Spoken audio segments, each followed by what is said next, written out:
আমাকে as a astrologer in profession অনেকে আমাকে জিজ্ঞেস করেছে যে দিদি আমি ট্যারো রিড করতে চাই, অ্যাস্ট্রোলজি শিখতে চাই, তো কীভাবে করব।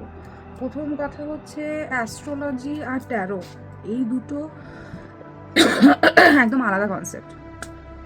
অ্যাস্ট্রোলজি হচ্ছে যেখানে আমরা অ্যাস্ট্রোনমিক্যাল প্ল্যানেটসকে আমরা সংখ্যায় বসিয়ে চার্টে বসিয়ে ক্যালকুলেট করে একটা মানুষের ভবিষ্যৎ গণনা করি, ঠিক আছে, ক্যালকুলেশন গুণি বলে এটা। তো অ্যাস্ট্রোলজি হচ্ছে প্ল্যানেট প্লেসমেন্টের অনুযায়ী ডিপেন্ড করে করা হয়। আর ট্যারো রিডার যারা হয়, ট্যারো রিডার হলেই যে তাকে অ্যাস্ট্রোলজিক্যালি এক্সপার্ট হতে হবে সেটা কোনো কারণ নয়। ট্যারো রিডিং করা একটা আলাদা ক্লাস, ওটা একটা আলাদা কনসেপ্ট, ওটা আলাদা চ্যাপ্টার। অ্যাস্ট্রোলজি একটা আলাদা চ্যাপ্টার, ঠিক আছে। তো দুটোর উপর এক্সপার্টিস করেই একটা মানুষ অ্যাস্ট্রোলজারও হয়, ট্যারো রিডারও হয়। তো যারা প্রশ্নটা করেছিল, অনেকেই আছে আমাকে পার্সোনাল লাইফেও আমাকে করে, আমি তো চট করে আগে ভিডিও করতাম না, অনেকে রিকোয়েস্টেই ভিডিওতে আসা। সরো না, অনেকে রিকোয়েস্টে ভিডিওতে আসা। তো তাদেরকে বলি ট্যারো রিডিং ক্লাসেস হয়, যেন আমি তো নিজে পার্সোনালি ক্লাস করাই। তাছাড়াও কেউ যদি মনে করে যারা ইকোনমিক্যালি একটু পিছিয়ে আছে, ঠিক আছে, ক্লাস করার মতন সেই টাকাটা নেই বা সেই ক্ষমতা নেই, মানে কস্টলি বলে মনে হয় যাবে, তাদের জন্য একটা ছোট্ট টিপস আমি বলবো। ট্যারো কার্ড যেটা মেন হয় সেটা রাইডার ওয়েটের হয়। এখন কার্ডটা আমার কাছে নেই, ওটা তো আমার মুখস্থ হয়ে গেছে। আমি একটা কার্ডের দেখাচ্ছি। এটা হচ্ছে মিনিং ট্যারো, ঠিক আছে। জানি না, ব্রাইটনেসটা খুব কম এখন আমার ঘরে। মিনিং ট্যারোরে কি হয়, একটা কার্ডের এক্সাম্পল দিয়ে খেলে হয়তো বোঝা যাবে। এই যে ছবিটা, একটা ঘোড়ার উপর একটা ভদ্রলোক বসে রয়েছে, একজন নাইট বসে রয়েছে, হাতে একটা কাপ নিয়ে বসে রয়েছে, ঠিক আছে। এই কার্ডটাকে বলা হয় night of cups. One cup, night of cups. এই কার্ডটা ভালোভাবে দেখলে দেখা যাবে যে কোনো ট্যারো রিডিংয়ে একটা হয় অরিজিনাল পজিশন রিডিং, আর একটা হয় রিভার্স রিডিং। মানে যখন শাফল করা হয় তখন কখনো কার্ড সোজা আসলে এটা হচ্ছে অরিজিনাল রিডিং।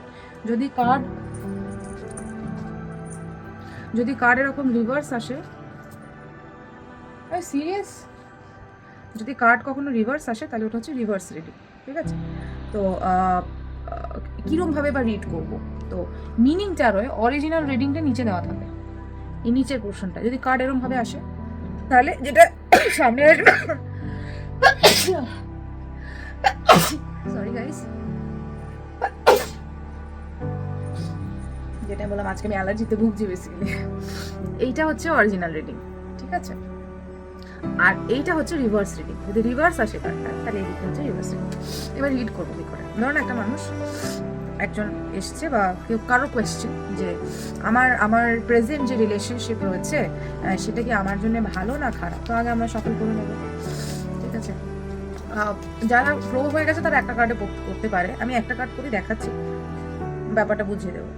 ওকে, আমার রিডিং এসছে যে নাইট অফ ওয়ান্স, ঠিক আছে, এই কার্ডটা এসছে এবং সোজা এসছে, রিভার্স আসছে না কিন্তু। তাহলে আমাকে সোজাই রিডিং করতে হবে। তাহলে আমার কোয়েশ্চেনটা কি ছিল, যে আমার যে প্রেজেন্ট রিলেশন আছে সেটা কি ভালো না খারাপ।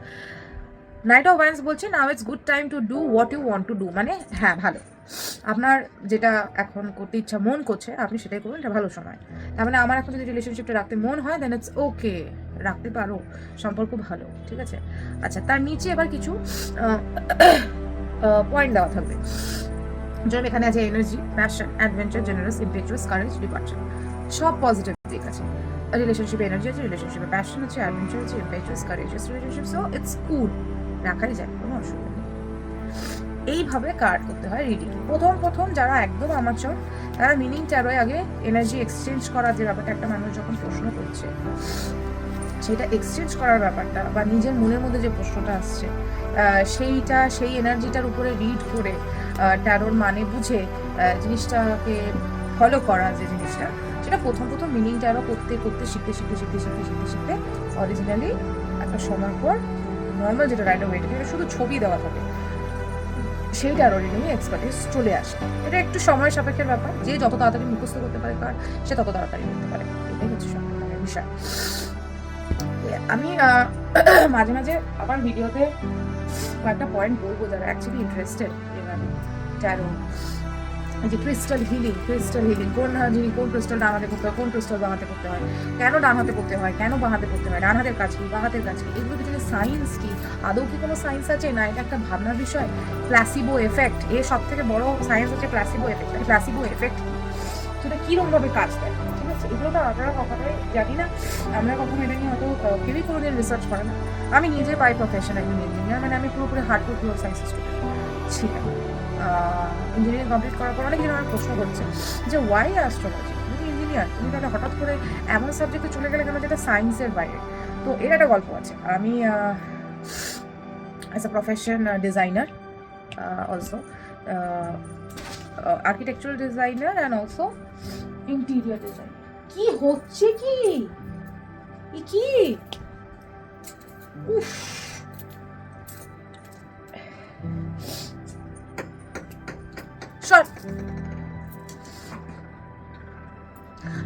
তো এবার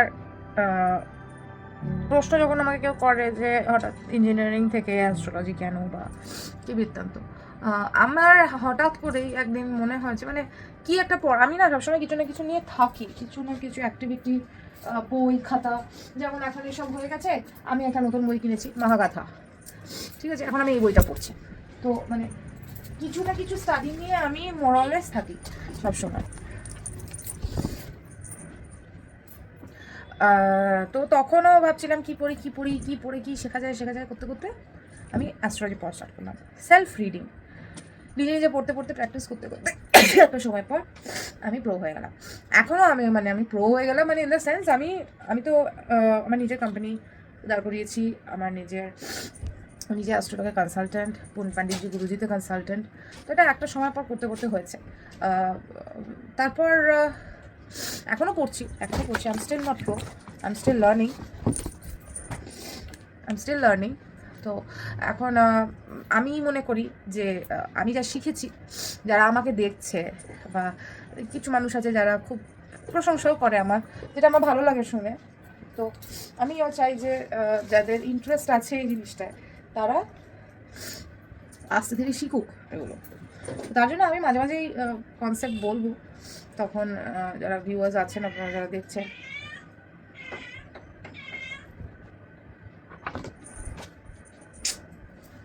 শান্তি করে যাকে আশা করি এটা বুঝাতে পারলাম।